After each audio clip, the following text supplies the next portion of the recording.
New tonight, Parkersburg City Council wrapped up a busy meeting, passing key contracts, a new budget, and a major overhaul of the city's solid waste program. Council approved the fiscal year 2026-2027 budget.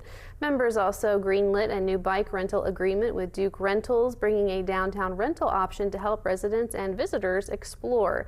The biggest action of the night centered on solid waste. Council passed contracts for both trash pickup and curbside recycling. The city is now awaiting approval from the Public Service Commission before the new program can launch. Council President Andrew Borkowski says the changes have been more than a year in the making.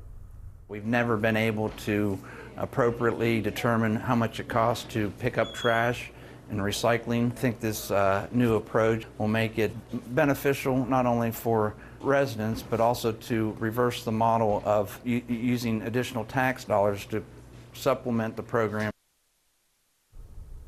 For more about tonight's council meeting, you can head over to WTAP.com.